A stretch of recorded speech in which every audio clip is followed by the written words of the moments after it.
Good morning there, friends and neighbors. And man, is it morning. I'm out here early in the shop trying to get a little bit of work done.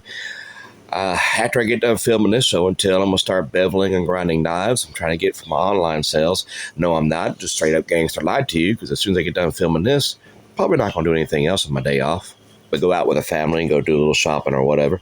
But today, in this show and tell, we have us a little knife here off to the side we're going to take a look at. We're going to take a look at the 3OT Bearhead. I've never seen these knives before on the old timer up until about a couple days ago when it came in the mail. I've already taken it out of the box and everything. But here's a look at the box. Sleek looking little box. Black and gray looking color. I like that. Old timer there. 3OT Bearhead. You can see where I kind of ripped it open. I wonder if there's kind of like a date to get made in China on that side. And inside the box, it come wrapped up in some tissue. Let me kind of zoom out a little bit.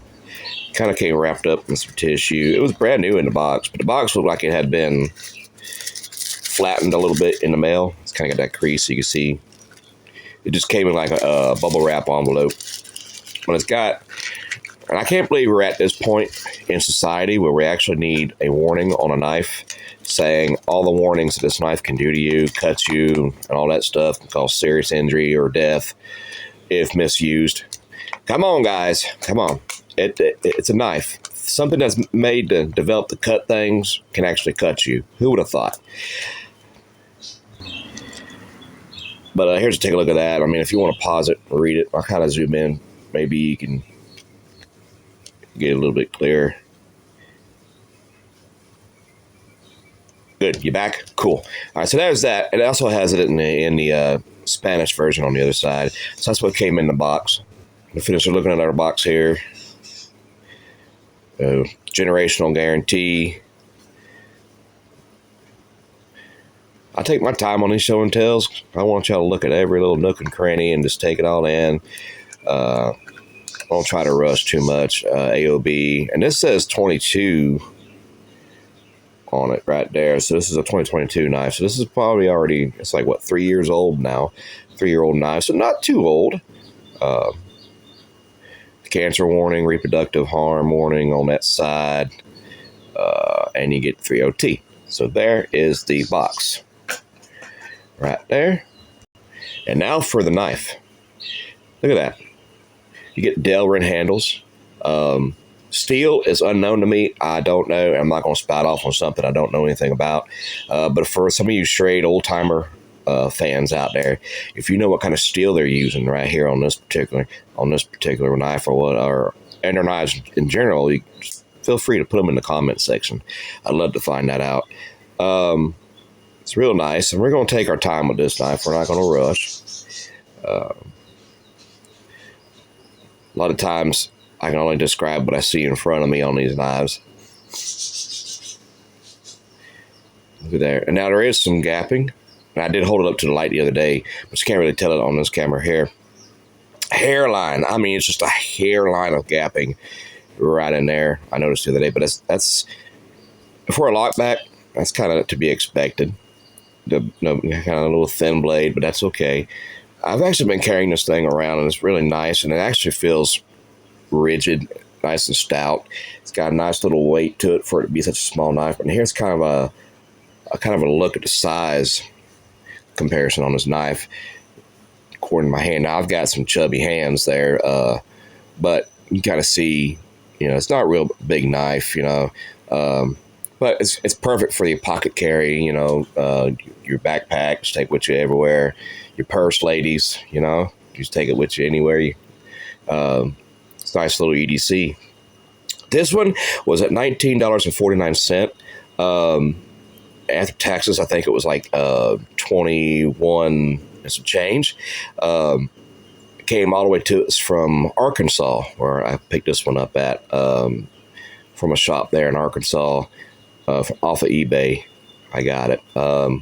I've been going to eBay a lot, y'all. I've been telling you all this time and time again. It's about the only place you can find good, affordable deals, I think, right now, for me. I mean, if y'all know of any other sites, you let me know, and I'll be glad to go maybe change up a little bit. But right now, Yeah, I'm just trying to show y'all for 20 bucks, what kind of quality can we get for 20 bucks, you know? So far, this knife is really nice, really nice. I've had some of the Schrade folders before that you could tell they're cheap before. But this one here, this one here for 20 bucks seems to be real good quality. It's got good transition between the bolsters and the handle material. These are proud, but I think that might have been an intentional thing, I think, from them. Which, you know, it's not really, they're rounded off really good. They're not going to catch jeans or anything, your pockets or whatever. This here is good. The badge is real good, smooth. It's not proud or anything sticking up. So here's a look at the backside of it. Yeah, not bad at all. Not bad at all. The camera and the lighting in here is just terrible. You don't really get a good contrast. I'm trying to find the contrast of the color for you, so you can see a little bit here. I'll keep kicking the camera stand here. Wait it. Ha! Professionalism at its best. Just take a little good look at it. I'm gonna open the blade here in a second.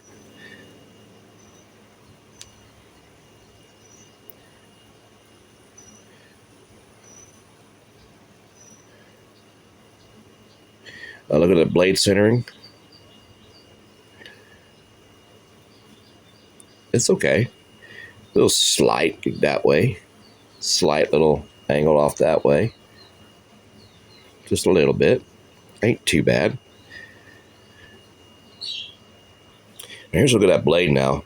One thing I like, and I think it's pretty cool, they actually stamped the old timer and stuff in the blade. To me, it just seems a little bit better quality that way. I don't know why I read it that way, but I do. Like when I take a time to actually stamp it into the blade, kind of gives you a feeling that it's going to, them taking that extra step to stamp it in there. They know this is going to last a long time to go ahead and do that.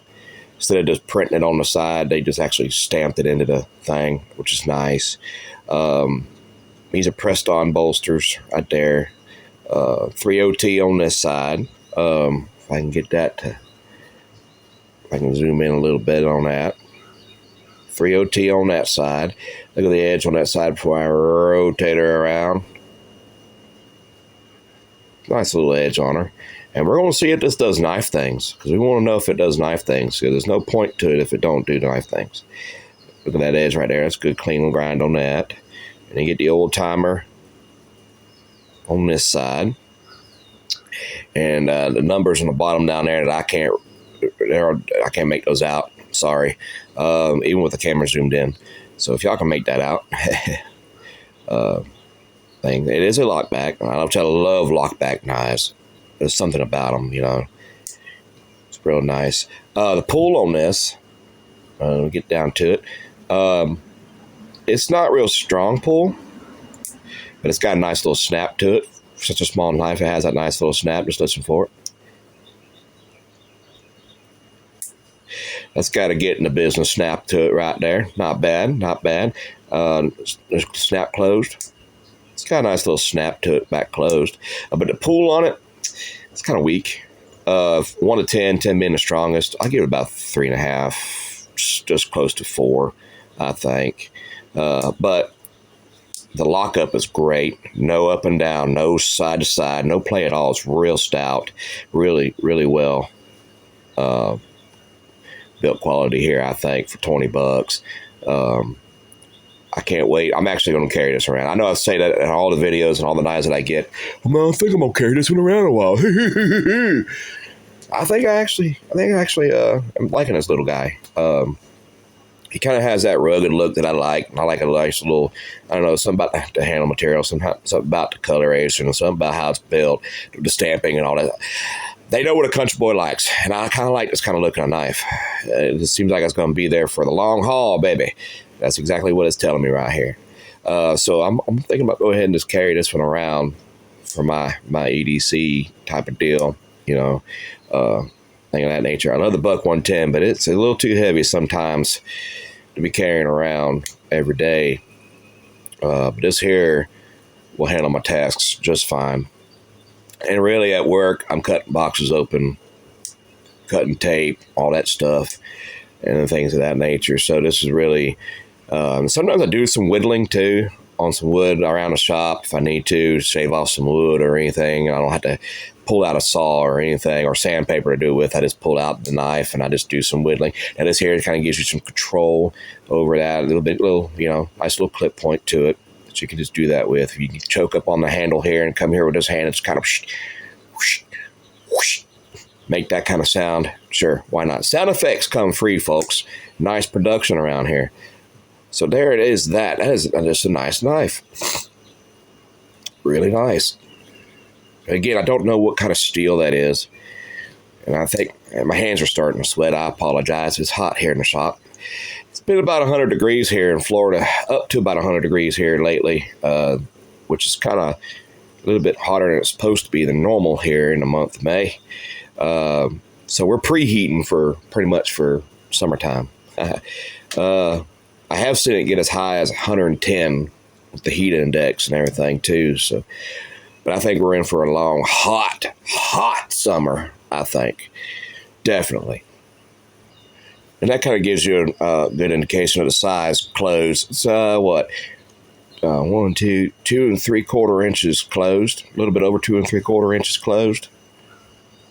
And if I'm reading that right, that's about just over 5 inches open, about 5 1/8 inch open, 1/8 inches open. There we go. The blade length, you probably already go ahead and tell it while it's still laying there. The blade length is just about just under 2 inches, I'd say, of a blade, which is not bad. Here in Florida, 4 inches, up to 4 inches for the permitless carry. So, yeah, not a bad little knife. So this thing right here, I'm going to carry in my pocket for a while. Can't wait to get it pocket worn, get that patina on there that some people like to say. Yeah, I'm just going to take this knife in. My show and tells I like to take my time with. Look at there. Doobie-doobie-doo. Now, here's the other question, and this is what the important part is. Will it do knife things? Now, we're going to take this warning thing here. Let's see. Oh, yeah. I think that's me. Every time I do this, I always stop. I don't know if I'm just doing something with the blade or what, but they didn't do too bad. It's catching, though, right around in this general area, so I might think a little touch up on a steel or something, or a strop might clear that up. She ain't doing too bad. She's making some clean passes. I'm having to go. I think that's me. I'm going in and sawing instead of just making one clean pass. Let's see what she does at the tip. Oh yeah, oh yeah. I think she'll get the job done, fellas and fellas. Look here. Boop, boop, boop, boop, boop, boop. Aha. Sure. This looks like a good as place as any to end this video. If you haven't done so already, hit that subscribe button, click the bell for new video notifications, hit like to keep me in YouTube's realm of algorithm happiness, and I thank you in advance for that. And so one last little look here at this 3 OT Bearhead, and I'm on my way out the door. And until next time, y'all, I shall see you when I see you.